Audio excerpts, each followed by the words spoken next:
Praise the lord. ప్రభువైన యేసుక్రీస్తు నామములో ఈ కార్యక్రమాలు వీక్షిస్తున్న మీ అందరికీ హృదయపూర్వకమైన వందనాలు, స్తుతి స్తోత్రాలు. అలాగునే దేవుని వాక్యాన్ని ఈ పూట ధ్యానించుకుందాం. మొదటి సమూయేలు గ్రంథం 15వ అధ్యాయము 12వ వచనాన్ని చదువుదాం.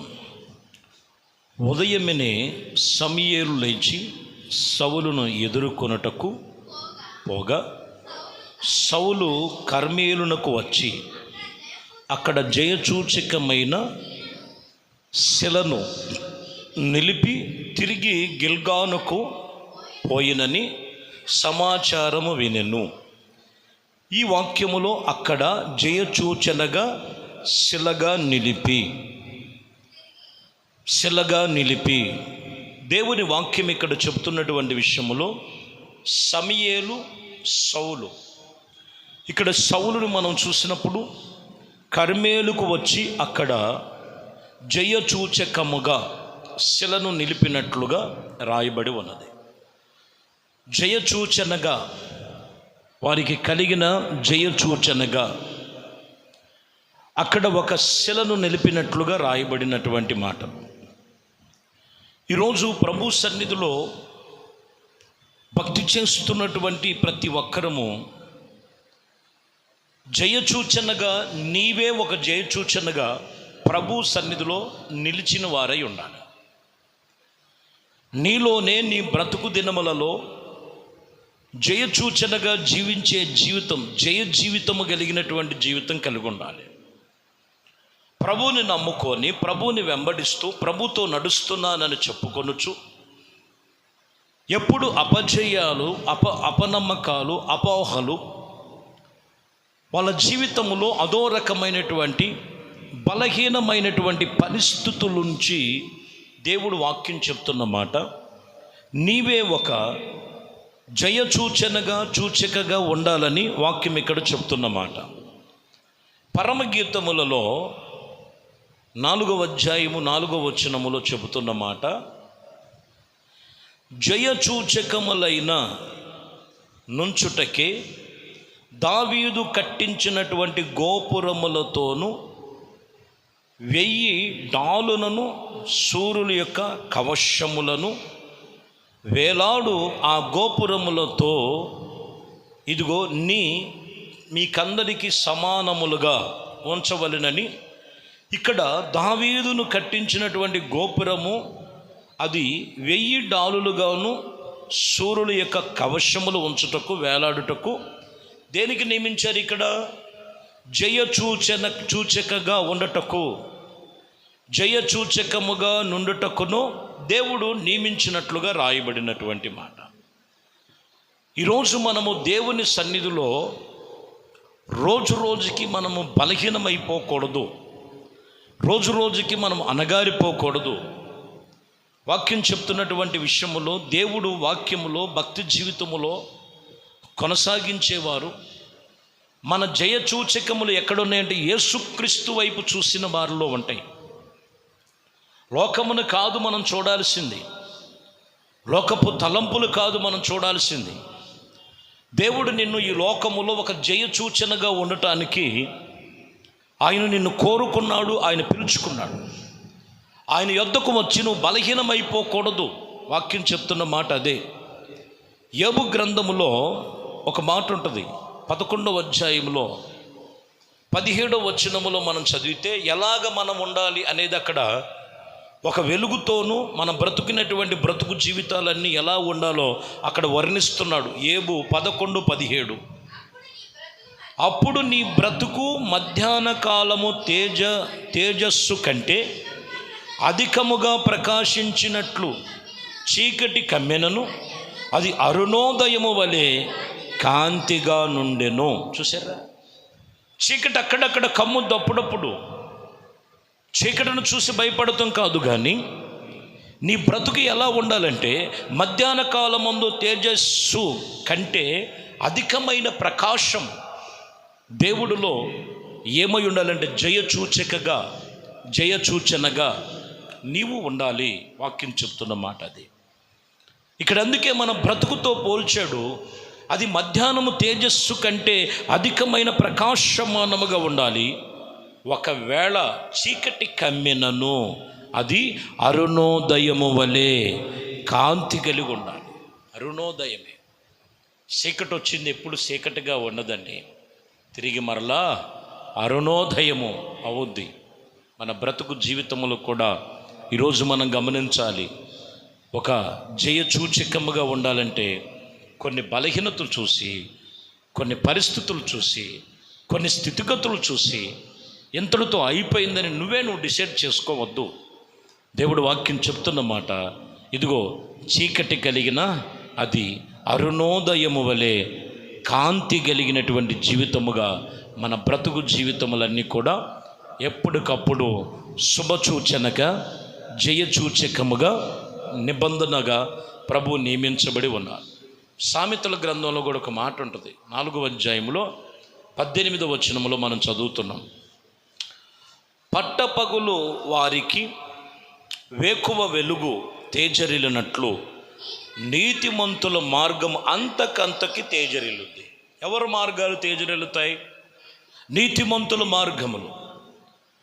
పట్టపగలు వేకువ వెలుగు వలె తేజరిల్లినట్లుగా నీవు దేవుని సన్నిధిలో, భక్తి జీవితములో, ప్రార్థన జీవితములో యేసుక్రీస్తు నీతిమంతుడైన ఆయన నీతి రక్తము చేత కడగబడి, పరిశుద్ధమైన ఆయన రక్తము చేత నువ్వు కడిగి పరిపూర్ణమైన జీవితము జీవించేటువంటి జీవితము ప్రభులో నువ్వు ఆయన యొద్దకు వచ్చి నువ్వు జీవించి నీ బ్రతుకంతా కూడా ప్రభు యొక్క భక్తి జీవితములో అలాగ నువ్వు నీతిగా బ్రతికినట్లయితే వారి యొక్క జీవితం ఎలా ఉంటుందంటే అంతకంతకు నీతిమంతుల మార్గము అంతకంతకు తేజరిల్లుతూ ఉంటుంది, తేజరిల్లుతూ ఉంటుంది.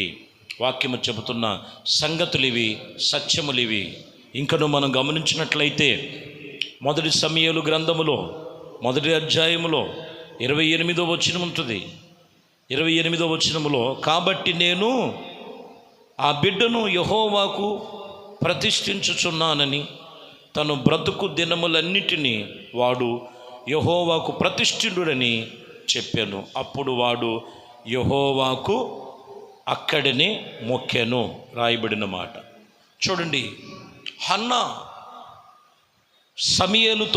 సమూయేలు చిన్న బాలుడు, పాలు మరిచి ఉన్నాడు. పాలు మరిచినటువంటి తీసుకొచ్చి యెహోవా మందిరములో అప్పగిస్తున్నారు. ఇక్కడ చెబుతున్న మాట, ఆ బిడ్డ యెహోవాకు ప్రతిష్ఠించుడు. తాను బ్రతికి దినములన్నీ కూడా బ్రతికినటువంటి దినములన్నిటినీ వాడు యెహోవాకు ప్రతిష్ఠుడని, అప్పుడు వాడు యెహోవాకు అక్కడే మొక్కును అని రాయబడిన మాట. సమూయేలును మనం చూస్తే ఎక్కడ జీవిస్తున్నాడంటే దేవుని మందిరములో వదిలేశారు. దేవుని మందిరములో విడిచిపెట్టినటువంటి అనుభవాలు మనకు కనపడతాయి. దేవుడు మందిరములో ఉన్నాడు కాబట్టి ప్రియమైన దేవుని బిడ్డలారా, గొప్ప ప్రవర్తగా ఉన్నాడు. తన బ్రతుకుని దినములన్నీ దేవుడితో నిబంధన ఉన్నాడు. పెద్ద అయిన తర్వాత కూడా వాక్యం చెప్తున్నటువంటి మాట, దేవుని మార్గములో ఉన్నాడు కాబట్టే వాక్యం చెప్తున్నటువంటి మాట, ఇదిగో నీతిమంతుల మార్గము అంతకంతకు తేజరిల్లినట్లుగా.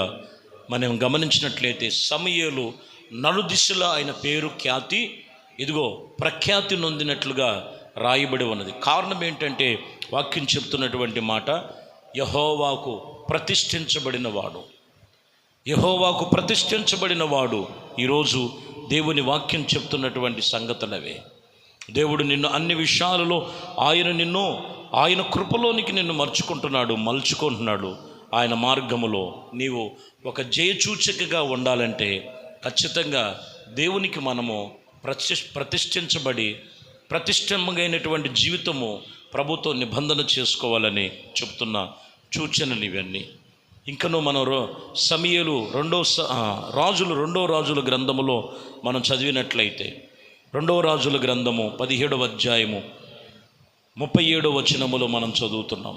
మరియు ఇతర దేవతలను పూజింపక మీరు బ్రతుకు దినములన్నీ మోషేకు మీకు వ్రాసించిన కట్టడాలను, విధులను, అనగా ధర్మశాస్త్రము, ధర్మమంతటా మీరు గైకొనవలెను. మీరు గైకొన్నట్లయితే వాక్యం చెప్తున్నటువంటి మాట, మీకు క్షేమముగా నీకు జీవము జీవిస్తాడు.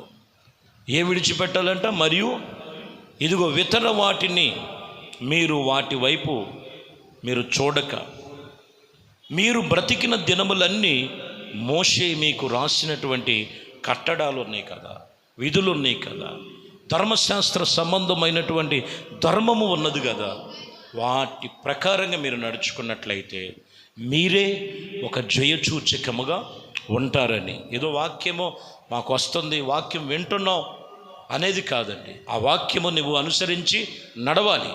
నీ బ్రతుకు దినములన్నీ కూడా నువ్వు దేవుని వాక్యమును బట్టి ఆ కట్టడాలు, ఆ విధులు, ఆ ధర్మము, ఆ ధర్మశాస్త్రములను నువ్వు గైకొని వాక్యము చేత నువ్వు నడిచినట్లయితే దేవుడు నీ బ్రతుకు దినములలో ఏం కలుగు చేస్తాడంటే ఒక జయసూచకగా.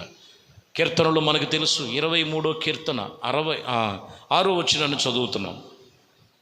23వ కీర్తన 6వ వచనం, నేను బ్రతుకు దినములన్నీ కూడా కృపాక్షేమముల వెంట వచ్చును, చిరకాలము యెహోవా మందిరములో నేను నివాసము చేసేదను. చూసారా, నేను బ్రతికిన దినములన్నీ కూడా కృపాక్షేమములుగా ఉండాలంటే నీవు దేవునితో, దేవుని మందిరములో, దేవుని కట్టడాలను, దేవుడి విధులను, దేవుడు ధర్మమును, దేవుడు ధర్మశాస్త్రమును అనుసరించి నడుచుకున్నట్లయితే నీ బ్రతుకు దినములన్నీ కూడా కృపాక్షేమముల వెంటవచ్చును, చిరకాలము యెహోవా మందిరములో నివాసము చేసెదరు.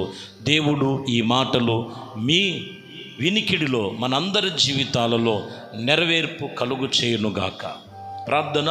పరిశుద్ధుడా, ప్రేమ స్వరూపి, దయగలిగిన మా ప్రభువా, మీ ఘనమైన శ్రేష్టమైన పరిశుద్ధ నామమును బట్టి మీ వందనాలు, స్తుతులు. ఇదిగోనైనా మరి ఈ ఉదయకాలము ఇదిగోనైనా ఒక జయసూచకముగా ఉండటానికి ప్రతి ఒక్కరితో మీరు మాట్లాడారు. మీరు చేసిన కట్టడాలు, మీరు విధించిన విధులు, మీరు చూపించిన మార్గం, మీతో నడుచుకునే విషయంలో వారు బ్రతుకు ఇదిగో మధ్యాహ్నము తేజస్సు వలె, అరుణోదయం వలె వెలిగించుటకు, ఏ విషయములో చీకటిలో కృంగిపోక, బలహీనతలు కాకుండా, విరోధమైన వాటిని, వ్యతిరేకమైన వాటిని యేసు నామములో లయమైపోవునుగాక. ఆత్మ సంబంధమైన ప్రతి కార్యములు మీ కృపలో జరిగించమని ఘనత, మహిమ, ప్రభావాలు నీకే పొందుకోమని యేసుక్రీస్తు నామములో ప్రార్థించి వేడుకొనుచున్నాము తండ్రి. ఆమేన్. ప్రభు మిమ్మల్ని దీవించి ఆశీర్వదించునుగాక. ఆమేన్.